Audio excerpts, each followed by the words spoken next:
আসসালামু আলাইকুম ভিউয়ার্স, আপনাদের মাঝে আজকে নিয়ে এসেছি দই ফুচকার রেসিপি।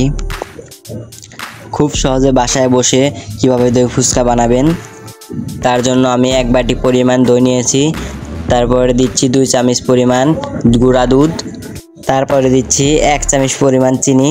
চিনিটা কম দিলে হবে, কারণ দইতে তো মিষ্টি থাকে। তারপরে দিয়ে দুটা দিয়ে ভালোভাবে মিক্স করে নেবেন। তারপরে অল্প পরিমাণে বিট লবণ দিচ্ছি, অল্প পরিমাণ একদম। এখন দিয়ে ভালোভাবে খুব ভালোভাবে একদম নেড়েচেড়ে মিক্স করে নেবেন।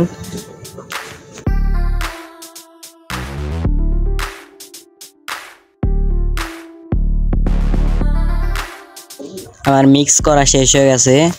এখন আমি ফুচকা ভালোভাবে ভেঙে নিব। আমাদের এটা কিনা ফুচকা।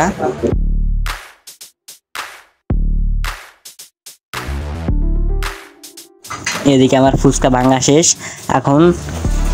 এখন আমাদের ঝাল ফুচকার জাল ভর্তা আছে, ওটা দিয়ে দেব, যাতে দই ফুচকা একটু ঝাল টাইপের হয়। আর ভর্তা বানানোর ভিডিও আমার ডিসক্রিপশন বক্সে লিংক দেওয়া থাকবে, আপনারা সবাই দেখে আসবেন। হাফ চামচের কম দিয়ে দিচ্ছি। আপনারা চাইলে শসা দিয়েও বানিয়ে খেতে পারবেন, দইয়ের সাথে শসা মিক্স করে ওটা দিয়ে বানিয়ে খেতে পারবেন। আর যদি ঝাল টাইপের খেতে চান তাহলে আলু ভর্তা দিলে ঝাল মিষ্টি লাগবে আর খেতেও অনেক মজা লাগবে। এদিকে আমার ফুচকায় ভর্তা ভরা শেষ। এখন আমি দই দিব। চামচের সাহায্যে 1 চামচ করে আমি ফুচকার ভিতরে দই দিচ্ছি। এইভাবে মোটগুলোতে দই দিয়ে দিবেন।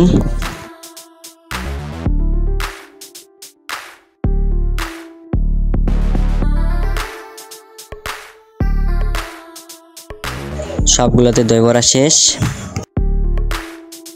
এখন আমি দই ফুচকার উপর দিয়ে চানাচুর দিয়ে দেব।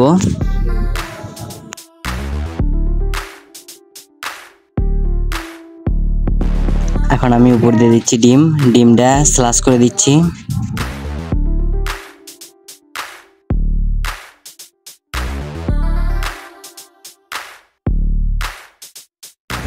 উপর দিয়ে গাজর দিয়ে দিচ্ছি।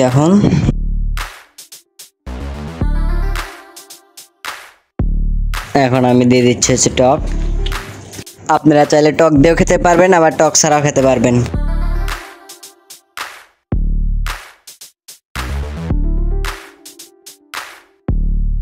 এই যে দেখুন, দই ফুচকা রেডি হয়ে গেছে। আপনারা চাইলে খুব সহজে বাসায় বসে রেস্টুরেন্টের মতো দই ফুচকা বানিয়ে খেতে পারবেন। তো ভিডিওটা কেমন লাগলো অবশ্যই আমাদের কমেন্ট করে জানাবেন। আর ভিডিওটা যদি ভালো লাগে অবশ্যই চ্যানেলটিকে সাবস্ক্রাইব করবেন। আর হ্যাঁ, লাইক করতে ভুলবেন না।